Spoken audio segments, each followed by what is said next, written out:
Viaje a Ixtlán. Las lecciones de Don Juan. Por Carlos Castaneda.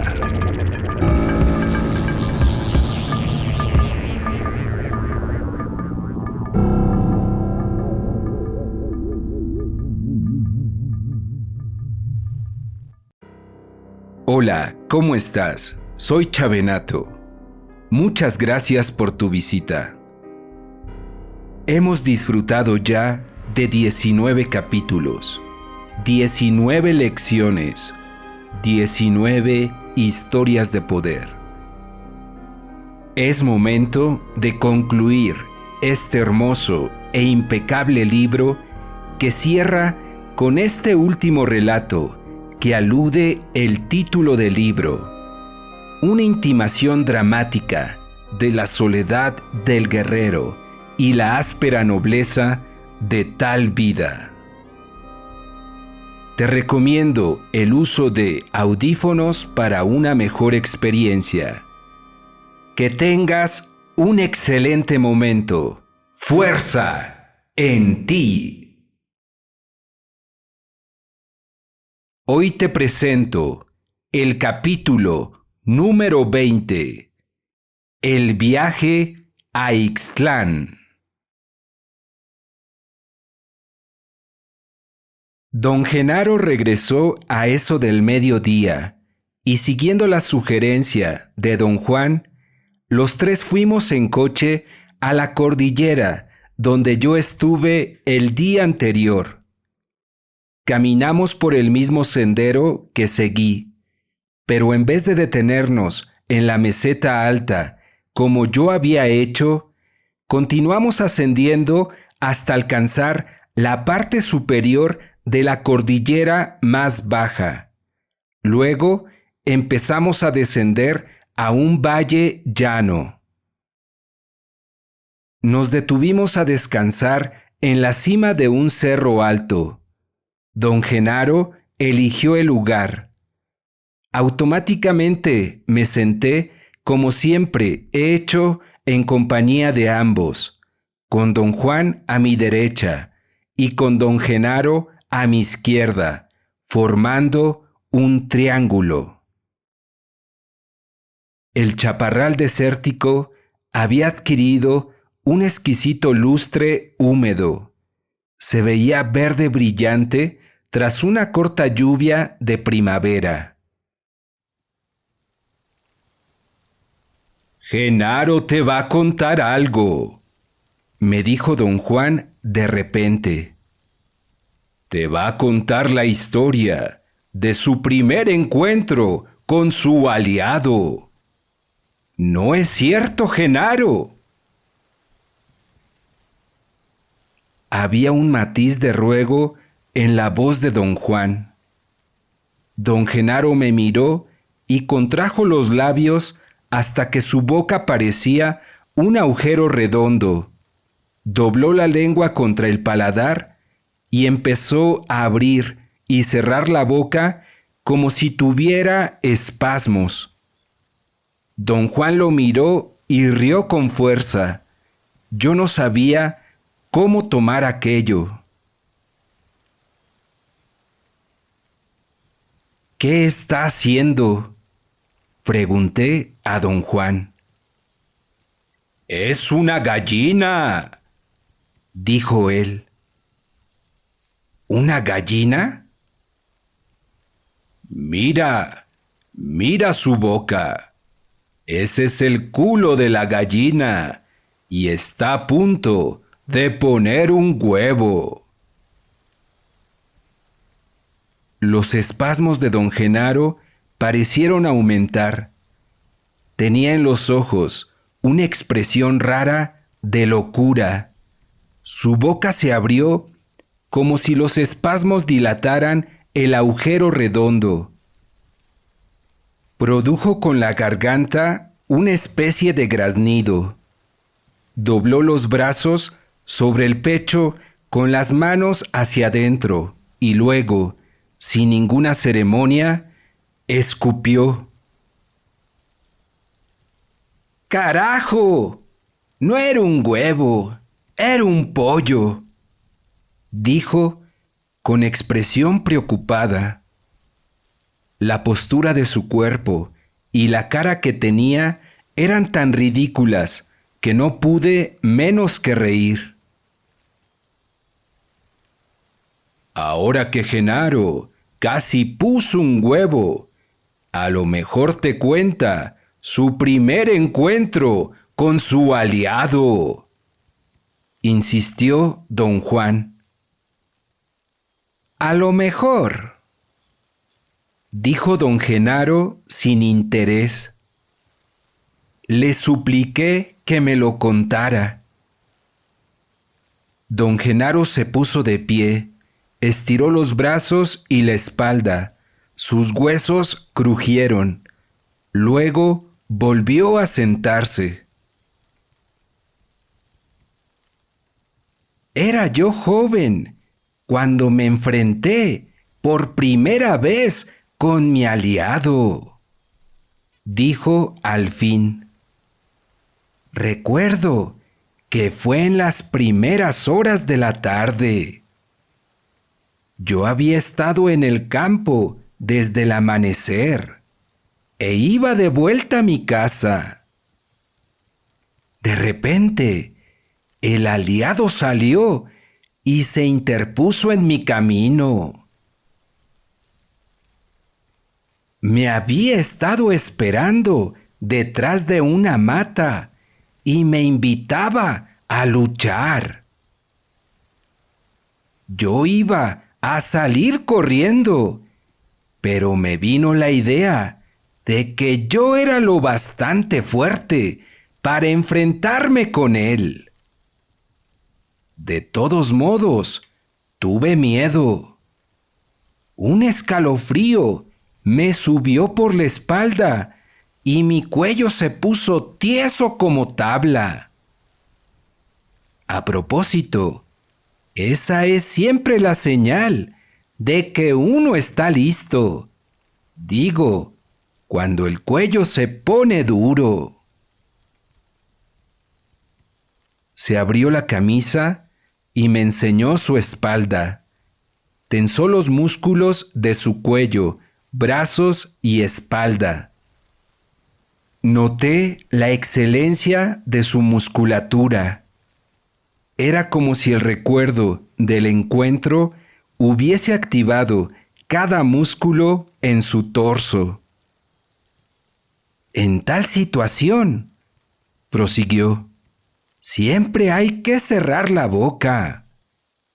Se volvió a don Juan y dijo, no es cierto. Sí, dijo don Juan calmadamente. El choque que uno recibe al agarrar a un aliado es tan grande que uno podría arrancarse la lengua de una mordida o romperse los dientes. El cuerpo debe estar recto y bien plantado, y los pies deben agarrar el suelo. Don Genaro se levantó y me enseñó la posición correcta.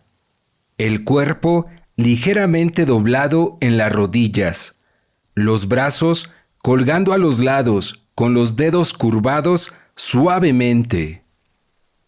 Permaneció en esa postura un instante y cuando creí que se sentaría, se lanzó de súbito hacia adelante en un salto estupendo, como si tuviera resortes en los talones. Su movimiento fue tan repentino que caí de espaldas, pero al caer tuve la clara impresión de que don Genaro había agarrado a un hombre o algo con forma de hombre. Volví a sentarme. Don Genaro conservaba aún una tremenda tensión en todo el cuerpo. Luego relajó abruptamente los músculos y volvió al lugar donde había estado y tomó asiento. Carlos, acaba de ver ahorita a tu aliado, observó don Juan casualmente. Pero todavía está muy débil y se cayó. ¿De veras?, preguntó don Genaro en tono ingenuo y agrandó las fosas nasales. Don Juan le aseguró que yo lo había visto. Don Genaro volvió a saltar hacia adelante con tal fuerza que caí de costado. Ejecutó su salto con tanta rapidez que no pude saber cómo había alcanzado a ponerse en pie antes de lanzarse al frente. Ambos rieron con fuerza y luego la risa de don Genaro se convirtió en un aullido indiscernible del de un coyote. No creas que tienes que saltar como Genaro para agarrar a tu aliado, dijo don Juan en tono de advertencia.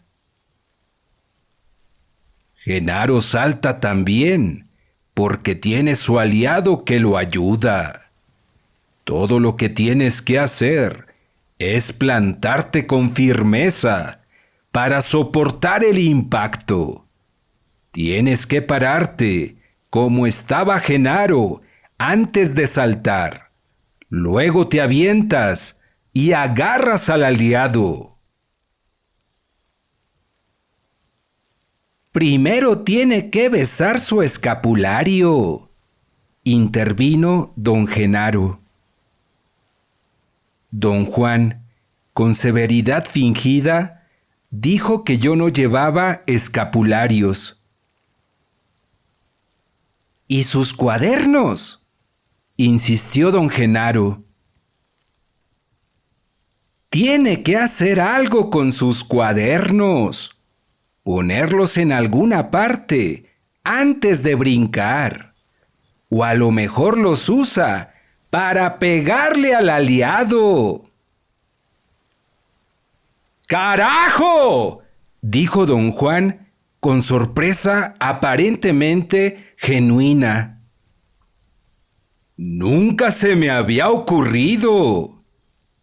Apuesto que será la primera vez que alguien derriba a un aliado a cuadernazos.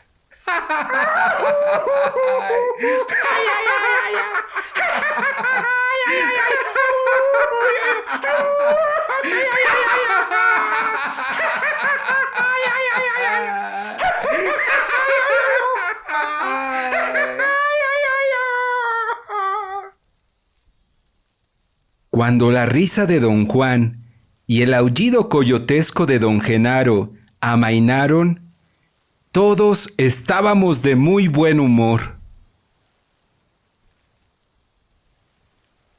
¿Qué pasó cuando agarró usted a su aliado don Genaro?, pregunté. Fue una gran sacudida, dijo don Genaro tras un titubeo momentáneo. Parecía haber estado ordenando sus pensamientos. Nunca imaginé que sería así, prosiguió. Fue algo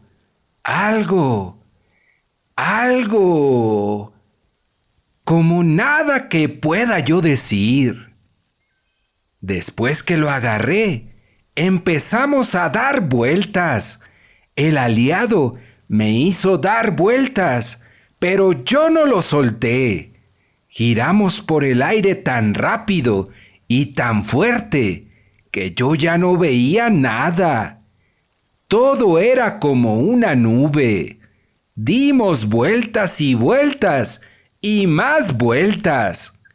De repente, Sentí que estaba parado otra vez en el suelo. Me miré. El aliado no me había matado. Estaba yo entero. Era yo mismo. Supe entonces que había triunfado. Por fin tenía un aliado. Me puse a saltar de alegría. ¡Qué sensación! ¡Qué sensación aquella!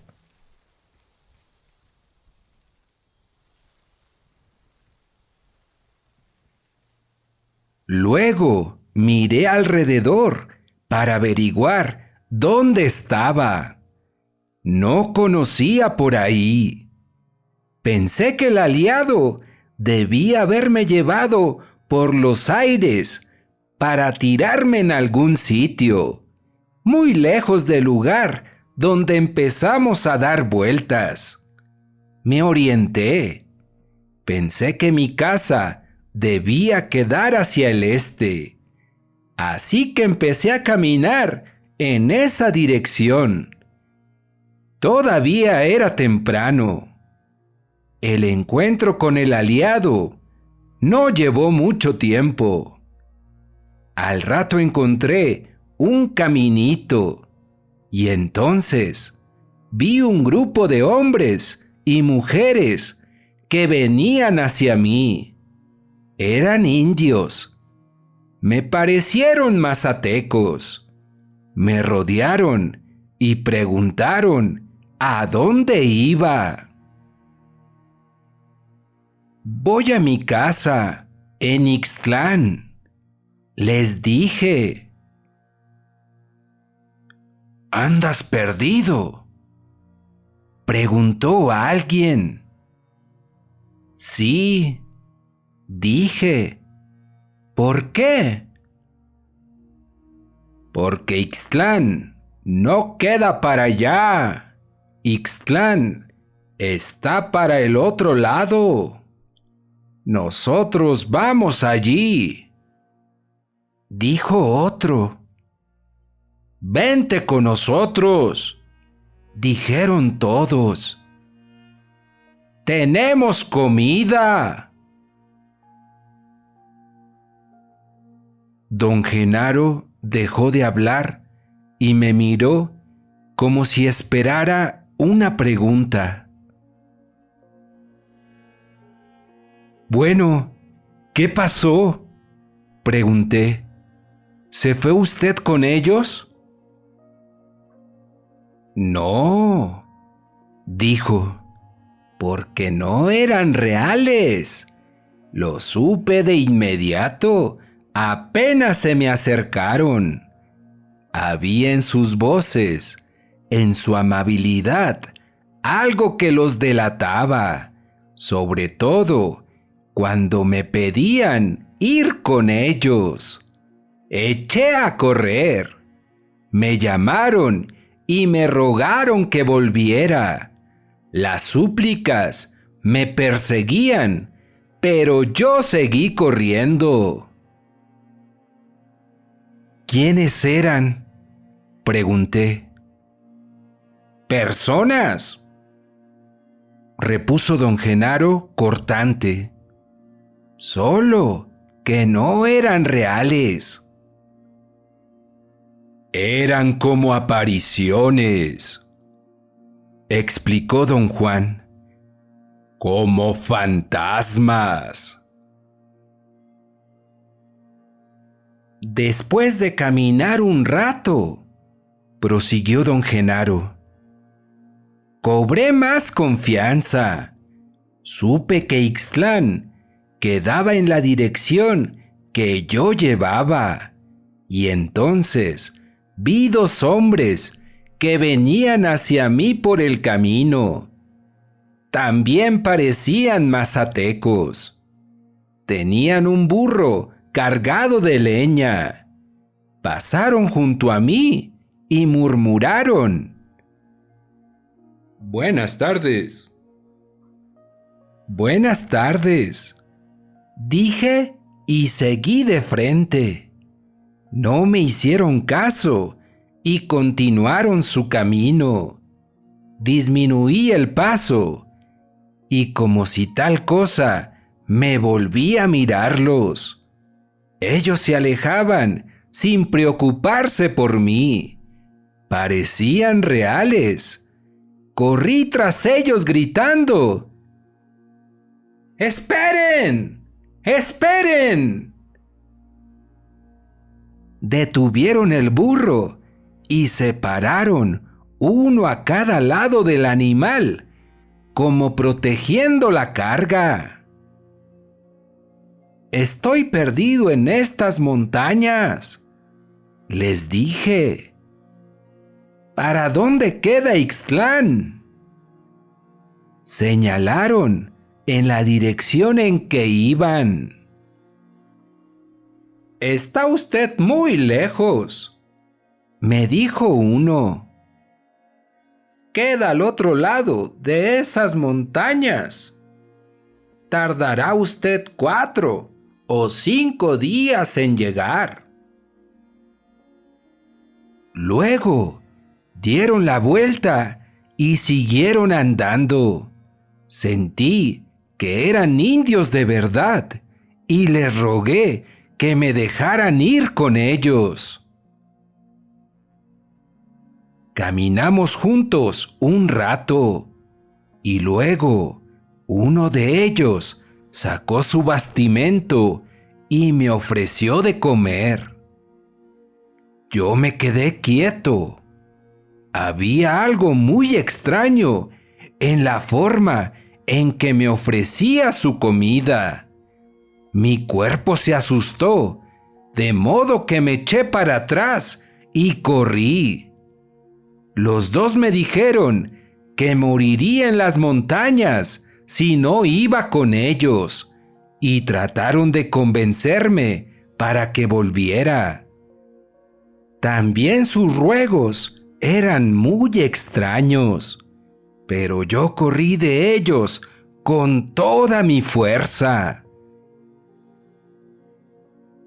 Seguí andando. Supe entonces que iba bien para Ixtlán y que esos fantasmas trataban de apartarme de mi camino. Encontré otros 8. Deben haber conocido que mi decisión era inflexible. Se pararon junto al camino y me miraron con ojos implorantes.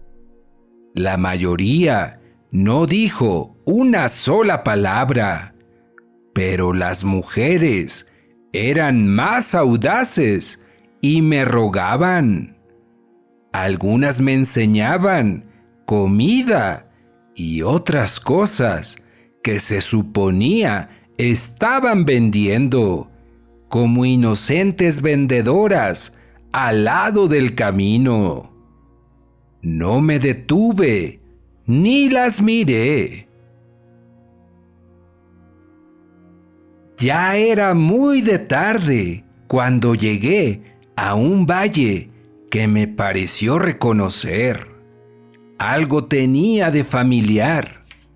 Pensé que había estado antes allí, pero en tal caso me hallaba en realidad al sur de Ixtlán. Empecé a buscar puntos de referencia para orientarme debidamente y corregir mi ruta, cuando vi a un niño indio que cuidaba unas cabras. Tenía unos 7 años y vestía como yo había vestido a su edad. De hecho, me recordaba a mí mismo cuando pastoreaba las 2 cabras de mi padre. Lo observé un tiempo. El niño hablaba solo, igual que yo entonces, y hablaba con sus cabras. Por lo que yo sabía de cuidar cabras, el muchacho era de veras bueno para eso. Era cabal y cuidadoso. no mimaba sus cabras, pero tampoco era cruel con ellas. Decidí llamarlo. Cuando le hablé en voz alta, se paró de un salto y corrió a un repecho y me espió escondido detrás de unas rocas. Parecía dispuesto a correr por su vida. Me cayó bien. Parecía tener miedo y sin embargo halló tiempo para pastorear las cabras y quitarlas de mi vista. Le hablé mucho rato. Dije que andaba perdido y que no sabía el camino a Ixtlán. Pregunté el nombre del sitio donde estábamos y él dijo que era el sitio que yo pensaba. Eso me hizo muy dichoso. Me di cuenta de que ya no andaba perdido y pensé en el poder que mi aliado debía tener para transportar todo mi cuerpo en menos de un parpadeo. Di las gracias al niño y eché a caminar. Él salió como si tal cosa de su escondite y pastoreó sus cabras hacia una vereda que apenas se notaba.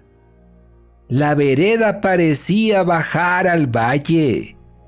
Llamé al niño y no corrió. Caminé hacia él y cuando me acerqué demasiado, saltó al matorral. Lo felicité por su cautela y empecé a hacerle preguntas. ¿Para dónde va esta vereda?, pregunté. «Para abajo», dijo él. «¿Dónde vives?» «Allá abajo». «¿Hay muchas casas allá abajo?» «No, nada más una». «¿Dónde están las otras casas?». El niño apuntó para el otro lado del valle, con indiferencia, como hacen los niños de su edad. Luego empezó a bajar la vereda con sus cabras. «Espera», le dije. «Estoy muy cansado y tengo mucha hambre. Llévame con tus papás». «No tengo papás», dijo el niño, y eso me sacudió. No sé por qué, pero su voz me hizo titubear. El niño, notando mis dudas, se paró y volteó hacia mí. «No hay nadie en mi casa», dijo. «Mi tío se fue y su mujer anda en los campos. Hay bastante comida, bastante. Ven conmigo». Casi me puse triste. El niño era también un fantasma. El tono de su voz y su ansiedad lo habían traicionado. Los fantasmas estaban dispuestos a capturarme, pero yo no tenía miedo. Seguía aterido por el encuentro con el aliado. Quise enojarme con el aliado o con los fantasmas, pero por alguna razón no pude enojarme como antes. así que dejé de hacer el intento.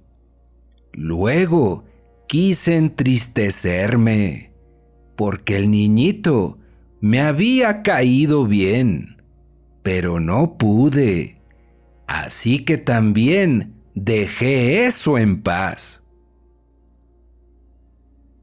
De pronto me di cuenta de que tenía un aliado y nada podían hacerme los fantasmas. Seguí al muchacho por la vereda. Otros fantasmas salieron veloces y trataron de hacerme caer a los precipicios, pero mi voluntad era más fuerte que ellos. Deben haberlo sentido, porque dejaron de molestar. Después de un rato, nada más se quedaban parados junto a mi camino. De vez en cuando, algunos me saltaban encima, pero yo los detenía con mi voluntad. Y luego dejaron de molestarme en absoluto.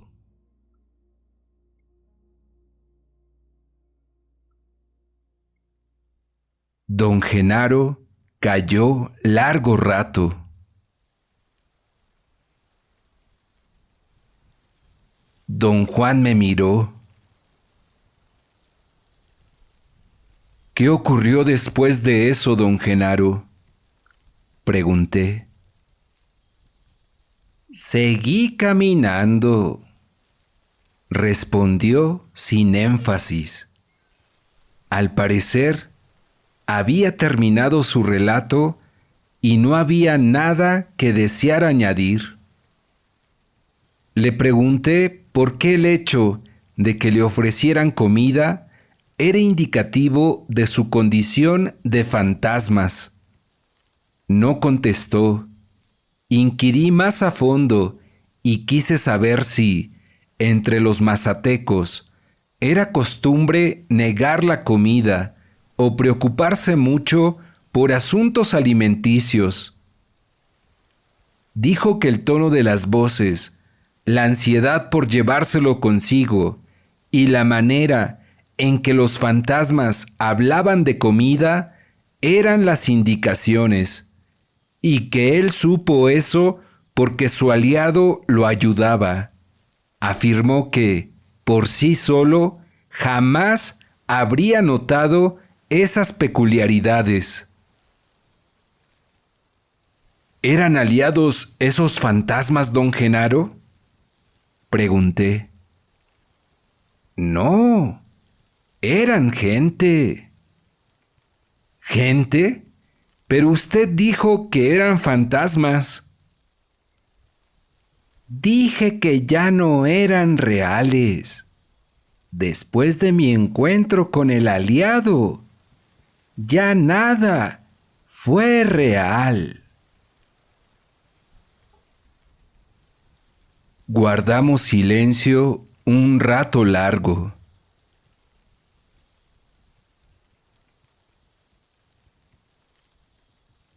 ¿Cuál fue el resultado final de aquella experiencia, don Genaro?, pregunté. ¿Resultado final? Digo, ¿cuándo y cómo llegó usted por fin a Ixtlán? Ambos echaron a reír al mismo tiempo. Con que ese es para ti el resultado final, comentó don Juan. Digamos entonces que no hubo ningún resultado final en el viaje de Genaro. Nunca habrá ningún resultado final. Genaro va todavía camino a Ixtlán. Don Genaro me miró con ojos penetrantes y luego volvió la cabeza para observar la distancia hacia el sur. Nunca llegaré a Ixtlán, dijo. Su voz era firme pero suave, casi un murmullo. Pero en mis sentimientos, pienso a veces que estoy a un solo paso de llegar, pero nunca llegaré. En mi viaje ni siquiera encuentro los sitios que conocía. Nada es ya lo mismo. Don Juan y don Genaro se miraron. Había algo muy triste en sus ojos. En mi viaje a Ixtlán solo encuentro viajeros fantasmas, dijo suavemente don Genaro. No entendí a qué se refería. Miré a don Juan. Todos aquellos con los que Genaro se encuentra en su camino a Ixtlán son nada más seres efímeros, explicó don Juan. Tú, por ejemplo, eres un fantasma. Tus sentimientos y tu ansiedad son los de la gente. Por eso dice que solo se encuentra viajeros fantasmas en su viaje a Ixtlán. De pronto me di cuenta de que el viaje de don Genaro era una metáfora. Entonces, ¿su viaje a Ixtlán no es real?, dije. ¡Es real!, repuso don Genaro. Los viajeros no son reales. Señaló a don Juan con un movimiento de cabeza y dijo enfáticamente: Este es el único que es real. El mundo es real solo cuando estoy con este. Don Juan sonrió. Genaro te contaba su historia, dijo, porque ayer paraste el mundo y él piensa que también viste, pero eres tan tonto que tú mismo no lo sabes. Yo le digo que eres un ser muy raro y que tarde o temprano verás. De cualquier modo, en tu próximo encuentro con el aliado, si acaso llega, tendrás que luchar con él y domarlo.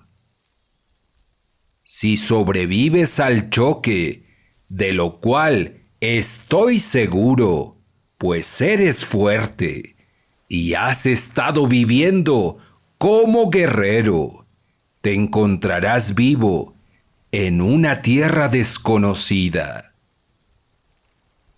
Entonces, como es natural para todos nosotros, lo primero que querrás hacer es volver a Los Ángeles. Pero no hay modo de volver a Los Ángeles. Lo que dejaste allí está perdido para siempre. Para entonces, claro, serás brujo. Pero eso no ayuda en un momento así. Lo importante para todos nosotros es el hecho de que todo cuanto amamos, odiamos o deseamos ha quedado atrás. Pero los sentimientos del hombre no mueren ni cambian, y el brujo inicia su camino a casa sabiendo que nunca llegará, sabiendo que ningún poder sobre la tierra, así sea su propia muerte, lo conducirá al sitio, las cosas, la gente que amaba. Eso es lo que Genaro te dijo.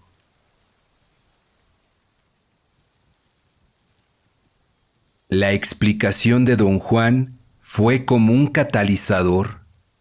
El pleno impacto de la historia de don Genaro me golpeó súbitamente cuando empecé a relacionar el relato con mi propia vida.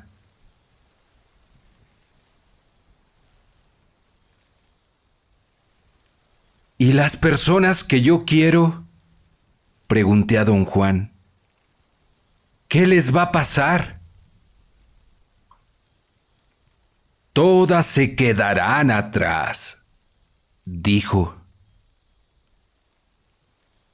¿Pero no hay manera de recuperarlas?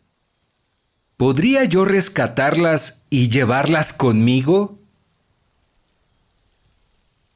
No, tu aliado te llevará a ti solo a mundos desconocidos.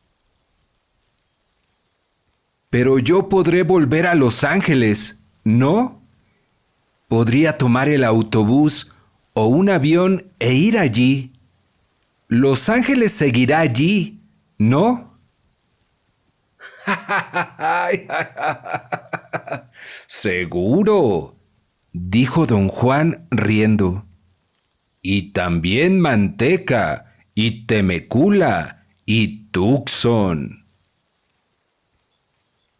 Y Tecate, añadió don Genaro con gran seriedad. Y Piedras Negras, y Tranquitas, dijo don Juan sonriendo. Don Genaro agregó más nombres y lo mismo hizo don Juan. Ambos se dedicaron a enumerar una serie de hilarantes e increíbles nombres de ciudades y pueblos. Dar vueltas con tu aliado cambiará tu idea del mundo, dijo don Juan. Esa idea es todo, y cuando cambia, el mundo mismo cambia. Me recordó que una vez le había leído un poema y quiso que se lo recitara. Citó unas cuantas palabras y me acordé de haberle leído unos poemas de Juan Ramón Jiménez. El que tenía en mente se titulaba El viaje definitivo. Lo recité. Y yo me iré, y se quedarán los pájaros cantando, y se quedará mi huerto con su verde árbol y con su pozo blanco. Todas las tardes el cielo será azul y plácido, y tocarán, como esta tarde están tocando, las campanas del campanario. Se morirán aquellos que me amaron, y el pueblo se hará nuevo cada año, y en el rincón aquel de mi huerto florido y encalado, mi espíritu errará, nostálgico. Ese es el sentimiento de que habla Genaro, dijo don Juan. Para ser brujo hay que ser apasionado. Un hombre apasionado tiene posesiones en la tierra y cosas que le son queridas, aunque sea nada más que el camino por donde anda. Lo que Genaro te dijo en su historia es precisamente eso. Genaro dejó su pasión en Ixtlán, su casa, su gente, todas las cosas que le importaban. Y ahora vaga al acaso por aquí y allá, cargando de sus sentimientos. Y a veces, como dice, está a punto de llegar a Ixtlán. Todos nosotros tenemos eso en común. Para Genaro es Ixtlán. Para ti será Los Ángeles. Para mí... No quise que don Juan me hablara de sí mismo. Hizo una pausa como si hubiera leído mi pensamiento. Genaro suspiró y parafraseó los primeros versos del poema. Me fui y se quedaron los pájaros cantando. Durante un instante sentí que una oleada de zozobra y soledad indescriptible nos envolvía a los tres. Miré a don Genaro y supe que, siendo un hombre apasionado, debió haber tenido tantos lazos del corazón, tantas cosas que le importaban y que sin embargo dejó atrás. Tuve la clara sensación de que en ese momento la fuerza de su recuerdo iba a precipitarse en talud y que don Genaro estaba al filo del llanto. Aparté con premura los ojos. La pasión de don Genaro, su soledad suprema, me hacían llorar. Miré a don Juan. Él me observaba.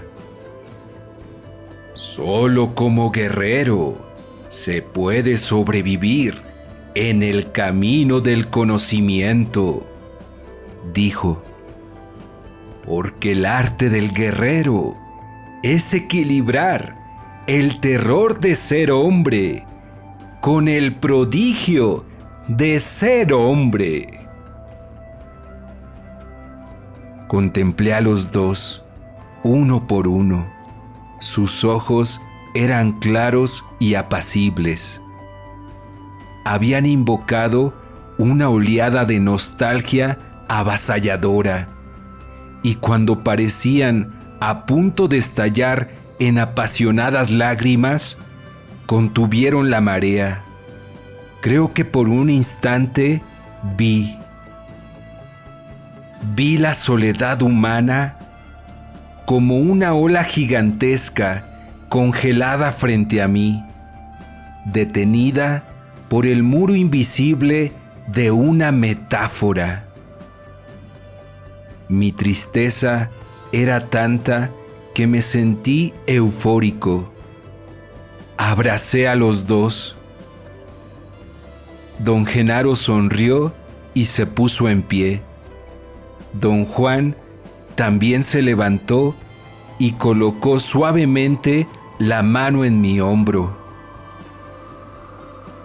Vamos a dejarte aquí, dijo. Haz lo que te parezca correcto. El aliado te estará esperando al borde de aquel llano.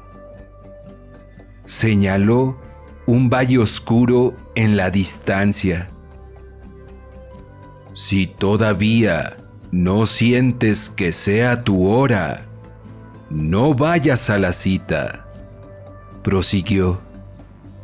Nada se gana forzando las cosas.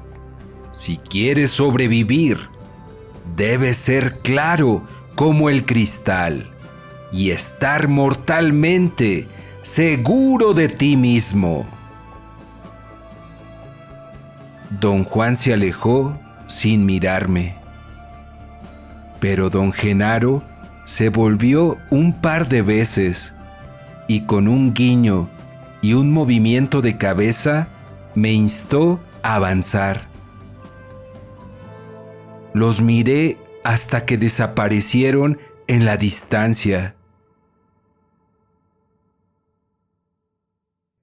Y luego fui a mi coche y me marché. Sabía que aún no había llegado mi hora.